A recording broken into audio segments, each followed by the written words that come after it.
তো সম্মানিত উপস্থিতি, এই যে আমরা যে আয়াতটা পড়লাম, আল্লাহ সুবহানাহু ওয়া তাআলা বলছেন যে ওয়াবুদু রাব্বাকা হাত্তা ইয়াতিয়াকাল ইয়াকিন। আল্লাহ সুবহানাহু ওয়া তাআলা বলেন আপনার মরণ আসার আগ মুহূর্ত পর্যন্ত আপনি আপনার রবের ইবাদত করবেন, আপনি আপনার রবকে সিজদা করবেন, আপনি আবার আপনার রবের নিকট সাহায্য চাবেন, আপনি আপনার রবের নিকট দোয়া করবেন, ক্ষমা প্রার্থনা করবেন মরণ আসা পর্যন্ত।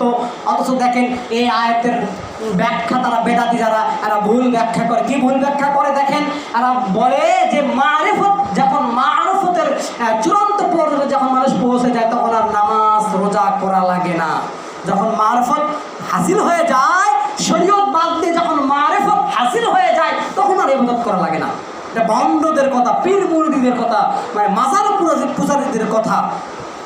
অথচ এই আয়াতের তাফসীর করেন, তাফসীর ইবনে কাসির দেখেন, ইমাম হাফেজ ইমামুদ্দিন ইবনে কাসির রাহমাতুল্লাহি আলাইহি তিনি বলছেন, নবী সাল্লাল্লাহু আলাইহি সাল্লাম বলেন ওয়াবুদু রাব্বাকা হাত্তা ইয়াতিয়াকাল ইয়াকিন। এই আয়াতের তাফসীর আব্দুল্লাহ ইবনে আব্বাস রাসূলুল্লাহ সাল্লাল্লাহু আলাইহি সাল্লাম হাদিসের মধ্যে বলেছেন, বুখারী মুসলিম বাংলা মিসকাতের হাদিস। নবী সাল্লাল্লাহু আলাইহি সাল্লাম বলেন দেখেন আপনি যে মরণ পর্যন্ত আপনাকে ইবাদত করতে হবে তার একটা হাদিস শোনেন। নবী সাল্লাল্লাহু আলাইহি সাল্লাম বলেন তোমরা যখন দাঁড়িয়ে সালাত আদায় করতে অক্ষম হও, তোমরা যদি অসুস্থ হও, তোমরা যদি দাঁড়িয়ে সালাত আদায় করতে অক্ষম হও, যদি দাঁড়িয়ে নামাজ পড়তে তোমাদের কষ্ট হয়, তাহলে সে যেন বসে সালাত আদায় করে।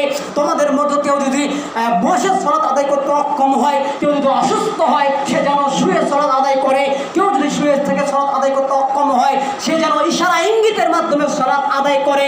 এর মানে আপনি কি বুঝলেন? আপনার মৃত্যু পর্যন্ত আপনাকে ইবাদত করতে হবে। হাফিজ ইমামুদ্দিন ইবনে কাসির বলছেন, তাফসীর ইবনে কাসির বলছেন যে আপনাকে মৃত্যু পর্যন্ত সালাত আদায় করতে হবে। আর ভণ্ড বেদাতীরা বলে যে মারিফত মানলে আর নামাজ পড়া লাগে না।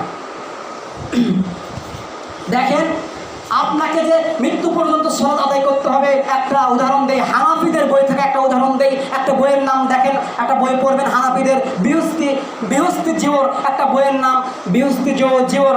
বইয়ের লেখক হলো আশরাফ আলী থানভী রহমাতুল্লাহি আলাইহি। তিনি তার বিহস্তি জিওর ওই বইটার মধ্যে লিখছেন, সালাত অধ্যায় একটা অধ্যায় তিনি লিখছেন, একটা ঘটনা উল্লেখ করেছেন যে দেখেন মৃত্যু পর্যন্ত যে সালাত আদায় করতে হবে।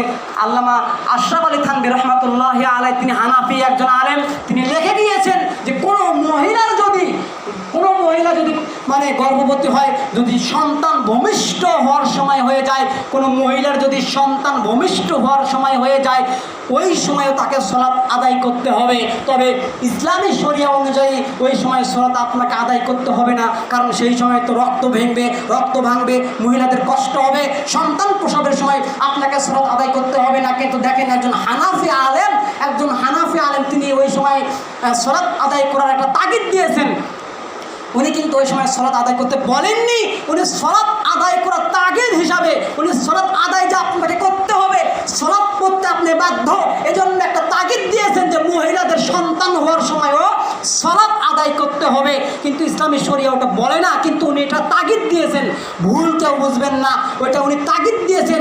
এবং উনি বলছেন যে তুমি যদি নদীর মধ্যে সাঁতরাও, যদি তোমার সেই সময় তুমি সাঁতরাতে গা হাঁপসে যায়, যদি তুমি নদীর ভেতরে যদি হাবুডুবু খাও, সেই সময় তোমাকে সালাত আদায় করতে হবে। এটা সালাতের তাগিদ, আপনাকে সালাত আদায় করতেই হবে, এটা তাগিদ। এজন্যই তিনি বলছেন, এজন্য দেখেন ওয়াবুদু রাব্বাকা হাত্তা ইয়াতিয়াকাল ইয়াকিন, তুমি তোমার মৃত্যু আসার আগ মুহূর্ত পর্যন্ত তোমার রবের ইবাদত করতে হবে। মৃত্যু আসার আগ মুহূর্ত পর্যন্ত তোমার